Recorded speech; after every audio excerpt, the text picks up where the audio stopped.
Hello folks, my name's David Edgar, I'm the host of Heart and Hand, the Rangers podcast, and I'm talking to you today after Rangers' 2-1 victory over Ross County at Dingwall, when Rangers have managed to buck the trend of the season by, after coming off a good win against one of the so-called bigger sides, not shooting ourselves in the foot immediately after by losing to one of these so-called smaller teams.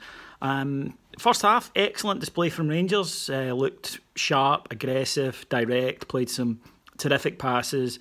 Should have scored more than we did, to be honest with you. And in the end, in fact, we've only taken the lead through a really bad goalkeeping mistake. Ross County goalkeepers are some of our star men in the first part of this season so far, but he really should have saved it. He's made a couple of good saves later on, the goalkeeper. I'm sure that won't stop nutters accusing him of deliberately chucking that one in. But Daniel Candeias has got the goal, played well again, and we should have been out of sight, I think, at half-time. Second half, we allowed ourselves to, I think, get caught up in a battle, if you like, and that suited Ross County. They are huge. That guy at the back, Jesus Christ, have you seen the size of that guy? My God, he looks as though he could be going into the Royal Rumble tonight. He's enormous, but yeah, they did well, Ross County, to fight their way back into it after being passed off the park in the first half. But as soon as the substitution came on, and I don't like to blow my own trumpet, as you all know, but I'm going to go full Louis Armstrong on this one.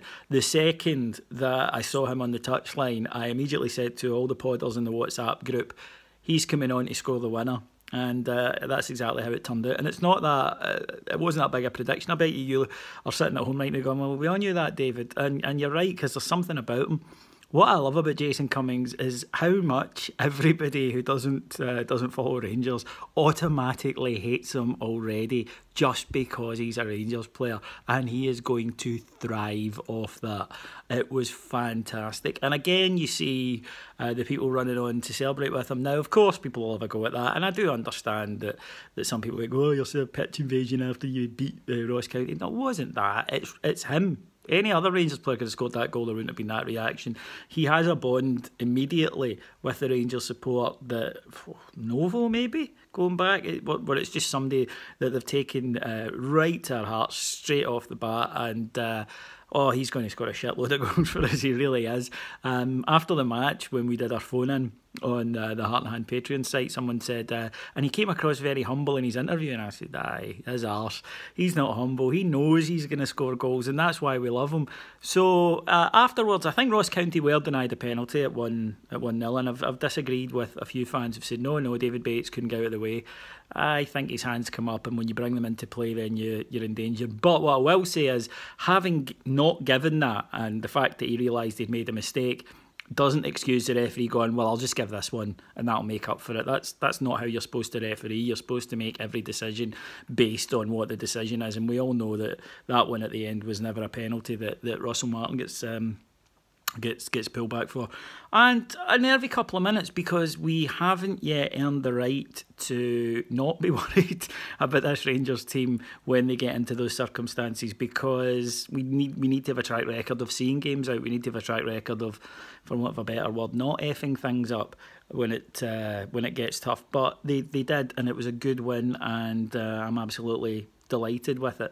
I think that this Rangers side just suddenly seems to have options. It suddenly seems to have senior players. It suddenly seems to have character. It suddenly seems to have a discernible style. And in the January window, I think we've absolutely transformed a pretty moribund side into one that's suddenly exciting. Greg Docherty, of course, got on for his debut today.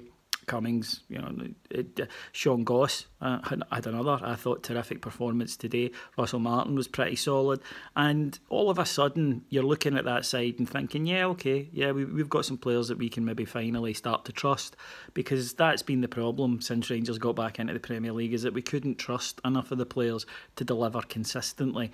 And I think now we're beginning to see with these guys that they do have the ability to be beating these sides, and that's no disrespect to Ross County, who did well in patches today, but they're where they are in the league for a reason. And the fact that Rangers have been such an easy touch in these matches has been I think, the source of most of the frustration among fans. Special word again to James Tavernier, who I thought, apart from the last 10 minutes, had another pretty solid outing, and I think is doing really well.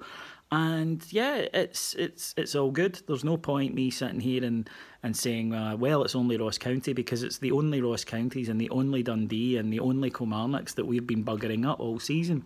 So I'm as happy with this one as I was the other night after the Aberdeen result. For the simple fact is that most Rangers fans going into this game were thinking at the back of their mind, this is the kind of game that we keep buggering up. This is the one that keeps causing us trouble. And today we did it. A little bit of fuss along the way. It wouldn't be Rangers if we didn't, but we got there in the end up, and it was a good 3 points.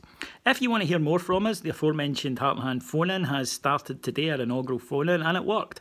And we had lots of callers calling in with their opinion. That'll be a new feature on the Heart and Hand Patreon site, alongside loads of other shows, such as the Advocate Years, such as the Millennial Bears, such as Rangers Better Members, and of course a daily update with all your Rangers news. But if you just want to listen to my dulcet tones on the free version, you'll hear that on Monday night, and you'll also hear Heart and Hand Extra on Thursday night, both of which are free, always have been, always will be. But if you do want to join the subscription service, where we've got over 2,000 subscribers already, and they seem to like it, you can do so for just $1.99 per month, and just go to patreon.com/Heart and Hand. That's patreon.com/Heart and Hand. Thank you very much for listening. I'll talk to you again after Wednesday night. Cheers. Bye.